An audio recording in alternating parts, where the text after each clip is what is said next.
Le progrès technologique est sans fin, et Subaru continue de repousser les limites en matière de connectivité automobile avec une nouvelle génération de systèmes d'infodivertissement. Bienvenue à cette série de capsules vidéo portant sur le système d'infodivertissement à écran de 8 pouces de votre nouvelle Subaru. Si vous désirez de plus amples informations au sujet de ce système, veuillez vous reporter au manuel de système multimédia ou télécharger une copie numérique PDF dans la section ressources pour les propriétaires sur subaru.ca.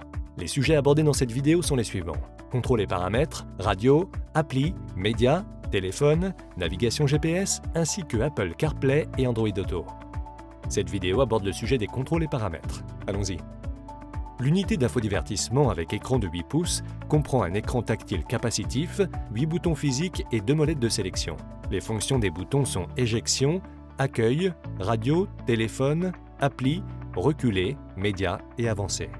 Sur les modèles équipés de la navigation GPS, le bouton téléphone est remplacé par le bouton carte. Dans le coin inférieur gauche de l'unité, une molette de sélection permet le réglage du volume et la mise sous tension du système. À l'opposé, dans le coin droit du système d'infodivertissement, se trouve la molette de syntonisation défilement qui permet aussi d'accéder rapidement aux paramètres audio. On trouve également sur le volant des commandes satellites pour reculer, avancer, sélectionner la source et régler le volume. En dessous, 2 autres boutons servent pour l'activation vocale et le contrôle du téléphone mobile. Maintenant, voyons les réglages. Pour aller à l'écran des réglages, appuyez sur le bouton Accueil. L'icône des réglages apparaît dans le coin supérieur droit. Touchez l'icône pour accéder à l'écran de réglage des paramètres. Au bas de cet écran s'affichent 5 icônes renvoyant à des sous-menus, soit paramètres généraux, son, téléphone, navigation, le cas échéant, et véhicule. Sous l'onglet Paramètres généraux, il est possible d'ajuster une multitude de fonctions. On peut ajouter ou modifier un profil de conducteur, activer le réglage automatique ou manuel de la luminosité de l'écran, éteindre l'écran d'affichage et ajuster l'écran d'aide à la reconnaissance vocale pour qu'il propose des conseils. On peut aussi activer des raccourcis en ajoutant des icônes à cet effet sur l'écran d'accueil. Lorsque l'écran est allumé, cliquez simplement sur l'icône « Ajouter un raccourci » et sélectionnez la fonction de raccourci souhaitée. Une fois la fonction sélectionnée, il suffit de glisser l'icône sur l'une des 3 pages de l'écran d'accueil ou de le glisser vers le bas de l'écran pour le supprimer. Les 2 réglages qui suivent concernent les réglages Wi-Fi pour connecter le véhicule à la source Internet sans fil. Suivent ensuite les fonctions pour l'affichage automatique du périphérique connecté, la lecture automatique du périphérique USB et les paramètres SiriusXM. Le système d'infodivertissement propose 3 langues d'affichage, à sélectionner dans le réglage de la langue du système.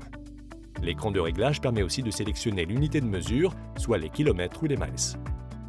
La durée d'affichage de l'image de la caméra de recul à l'écran peut être paramétrée entre 1 et 9 secondes lorsqu'on quitte la marche arrière, ou alors cette option peut être complètement désactivée. Les 4 réglages suivants concernent le logiciel système, qui peut rechercher automatiquement des mises à jour en ligne, à condition que le véhicule dispose d'une connexion Internet. Les 2 derniers paramètres de ce menu permettent de modifier le nom du véhicule pour les jumelages Bluetooth, ainsi que de réinitialiser le système au réglage d'usine.